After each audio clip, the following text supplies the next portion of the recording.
Okay, I'm sitting here with Harry Roberts, CSS Wizardry. Yep. Yeah. Consultant, front-end architect, developer, performance engineer.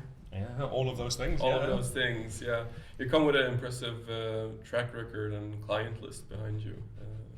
I've had a really fortunate career. I've worked with some really great people. Adding you to the list now, so that's pretty cool. Yeah, that's nice. Yeah. It's been a great couple of days. It's been really good. I guess for anyone watching, we've been doing workshops together, right? Yeah. A little tour of Sweden, hitting the different offices. Yeah.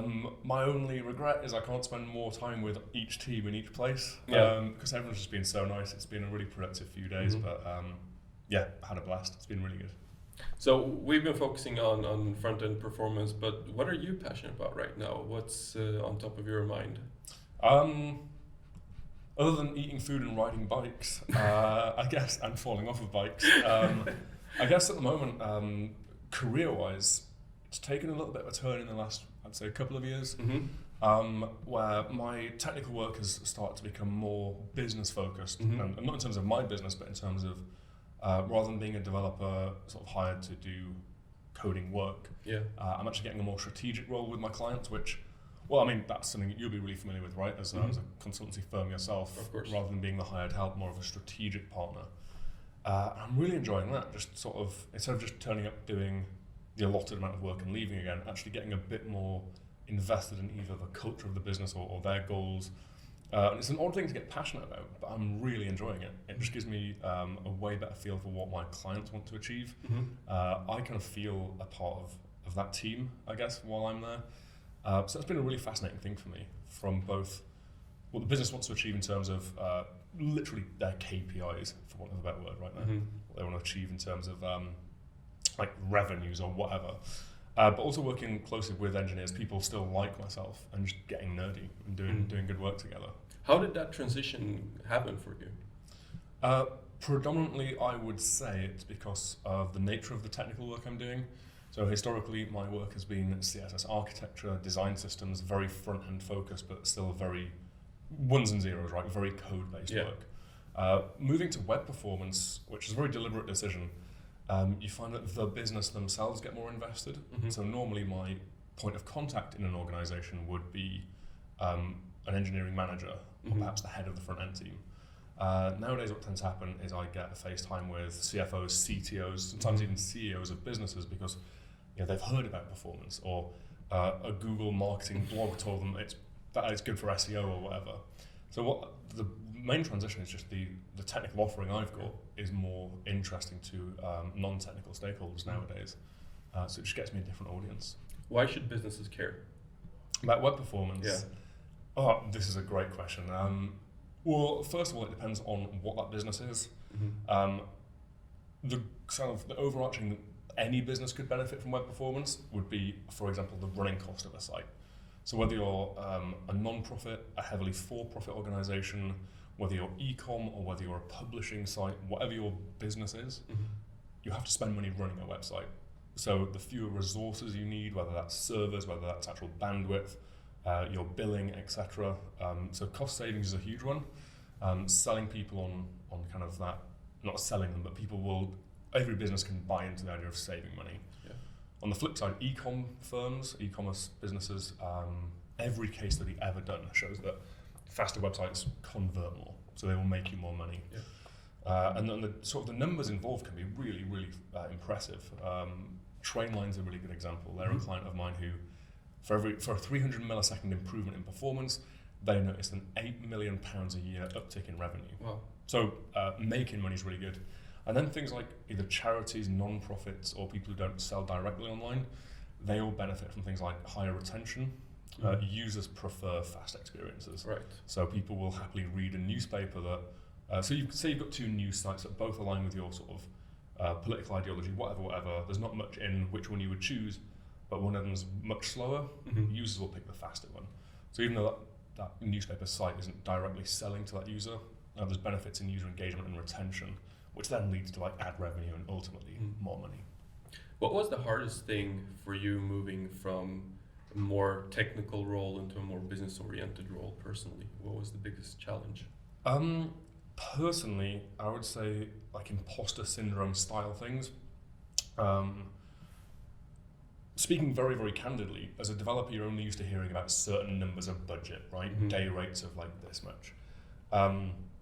I've had experiences in the past with clients where, in my mind, I was thinking, oh, if they've got a budget of around €1,000, I could do something for that. And I ask them what their budget is, and a CFO says, oh, we've got about 10 to 30,000 to spend on this project. And I'm like, oh, okay, right, this is a different ball game now. This is a little different from for what I'm used to. So things like just getting used to having much more direct and serious conversations. Yeah. Like most developers, I got into development for a love of nerdy things, right? Writing code and just obsessing about things. And I guess just that introduction, that swift introduction to the big business side of tech. Because you hear about it, right? You read about these things like, oh, so-and-so company valued at $1 billion. Mm-hmm. You think, well, that's never going to affect me. All of a sudden, you're sat with, I had a meeting with the CFO of NBC Universal. Yeah. And like, a moment of clarity, like, oh my goodness, well, this time last year I was just making things bold or floating things left. Yeah. And now I'm here with the CFO of NBC Universal. So things like that are just fascinating. Yeah. But that's hard to deal with, right? Because most developers, I would say, are quite humble folk. They just like, want to turn up, do good work, and know that they were valued. So that was quite an interesting one, a very interesting one. But I guess, you as CTO, right? You must have a very technical background, but of course, as we were saying, your role's become very strategic now. Yes. So you must have felt maybe a similar kind of thing? Or? Yeah, I think that's one of the things that hits a lot of developers or technical people moving into leadership management roles or business type of roles. When you do that transition, it's even if you have everything that you bring with you, you kind of reboot your career, right? Right, yeah, exactly. Because you're in like a new space. Yeah. So yeah, that's been an interesting journey for me as well. I can imagine. Especially as well, I think a common trait among all developers is that just desire to problem solve. Mm-hmm. So I just treated my new kind of responsibility as well. That's a problem to solve like anything else. Sure. And you can study up on it, you can learn from trial and error. That's a lot of the way I tackled it. Was like, well, it's just a problem like any other. It's just a different one. How has it changed your relationship to engineering teams? I mean, you still have and had a lot of clout in like the engineering community. Has this transition changed how teams approach you or how you approach teams? That is a fascinating. I've never thought about this, but that's a fascinating question.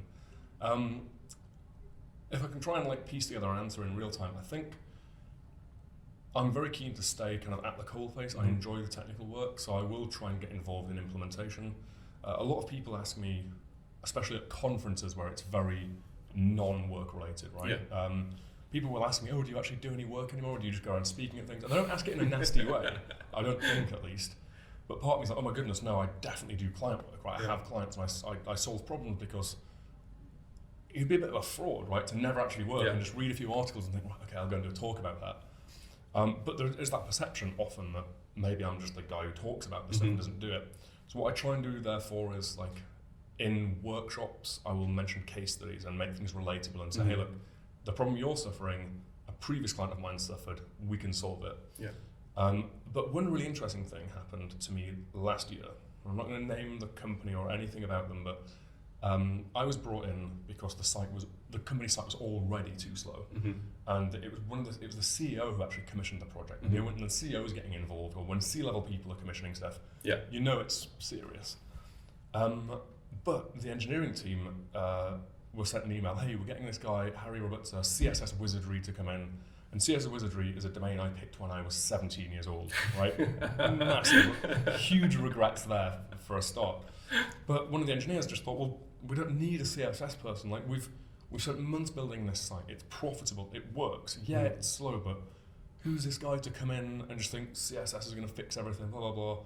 And when I arrived on site, it was a little bit frosty between me and a particular individual, and I get that. So one of the things I really try and do with engineering teams is say, hey, look, you've built a site that works. It's making tens of millions of euros. You've succeeded. The next job is to make it even better, but we're going to do that together. And I try and make sure that engineers know that it's not us versus them or me versus them.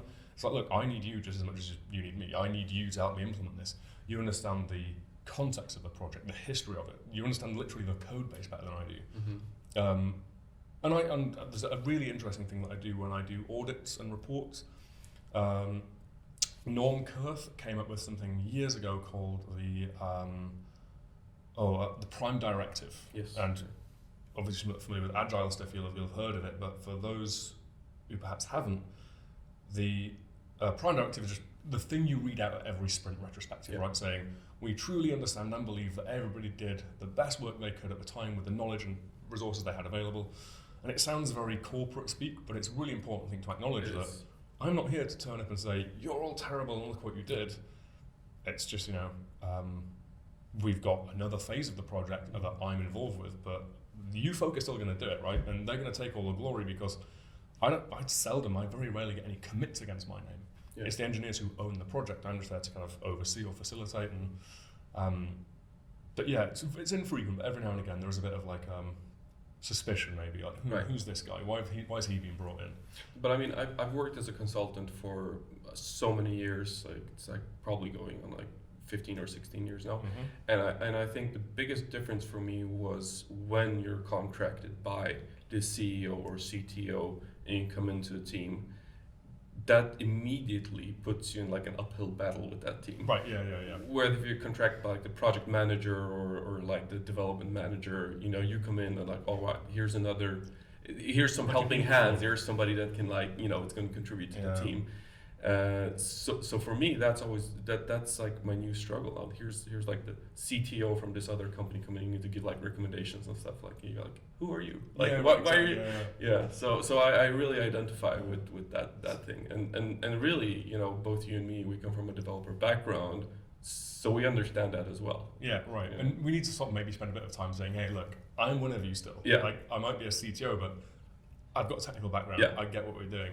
And the other thing I do is I just tend to, if needs be, just take them all out and get them drunk. And just become friends with them that way. Usually works. Like paintball or something. Yeah. Done that a few times. It's like, right, come on, let's go for beers after work. And then we're all pals by the next day. Yeah.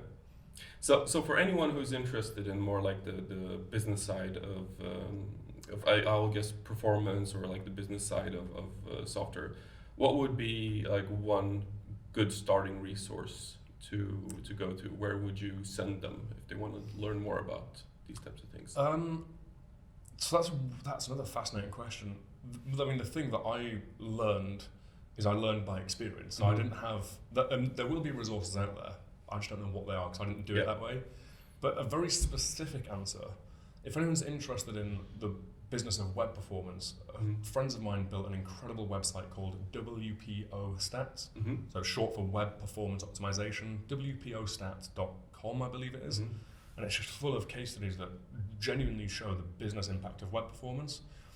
And when you realize that, developers, it's a developer's market at the moment, and developers get paid well, by and large, in most of the world. Obviously, places like SF is outliers, they get paid, of course, crazy money. But developers are fairly well paid. When you realize that a well-paid developer is actually part of a machine that is building a multi-million-pound website, for example, you soon realize that, my salary is handsome, but also the numbers involved in the business itself. If you just look at the valuations of companies versus developer salary, that developer has a stake in a big beast, right? Yeah. And that took me the first ever project I worked on at scale, large scale, was for BSkyB, like Sky Betting and Gaming, skybet.com. I built the front end of that site in 2011, I guess, 2012.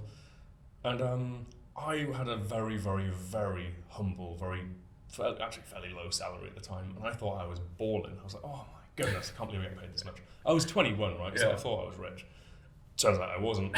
The company recently sold it's valued at billions. Yeah. And when you think, that's a B, right? That's not a typo, that's an actual B for billion. And your code is still in there?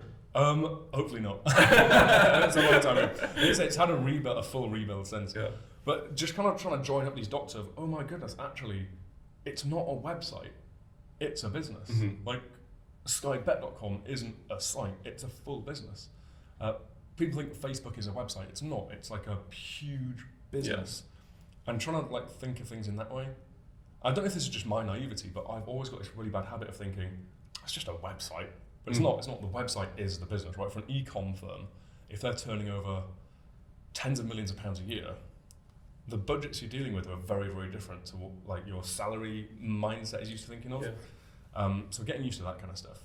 For example, when I'm pricing up a consultancy project for a client, I'll try and go down the value-based pricing and work out what the actual product is worth to them. Also, if it's a big enough company, I will just Google so-and-so company 2019 revenues. Yeah. I'm like, okay, well, this is a serious company, right? They're turning over X amount. They're probably used to budgets of an appropriate amount. And it soon gets you used to the fact that, right, even as a developer, getting paid a decent amount of money, you're probably in quite a bit of a bubble. Yeah. I think, I mean, some of the things you mentioned also come from, you know, if you've worked like 10 years as a developer, Right, you yeah, go of like, course. that's simple, I can build that. Because the code, the site is usually quite simple, Mm-hmm. but the business might be quite complex, Yeah. right? So there's that kind of learning aspect into it to kind of understand the business side of the software, Mhm. which I think is interesting. Exactly, that's a really good point. You soon realise that the website, for example, is just a small part. It might be the main revenue generator, Precisely. but if it's not propped up by good strategy, good marketing initiatives, a product that people want to buy, Yeah. the site is useless, right? It's very rare that a company of just developers is truly successful. All right. So anything else that you want to talk about today? Anything else you want to? I mean, honestly, not really from my point of view. Yeah. I mean, I just want to say thank you to you and the rest of the committee for Yeah, making me thank you. welcome. Thank you for today as well. I've never seen conference scale things organised on a private level, if that makes sense. Yeah. It's really impressive to see. So it's been great to be a part of that Nice. as well. So that's really I great. have one more question because my colleagues will hate me if I don't ask it. Uh-oh. Pineapple on pizza or not? Well, of course not. Thank you. No, of course You're one of my people. not. Nice one. Yeah. Thank you so much. Thank you so much. Great. Yeah. Thank Great you. talking to you.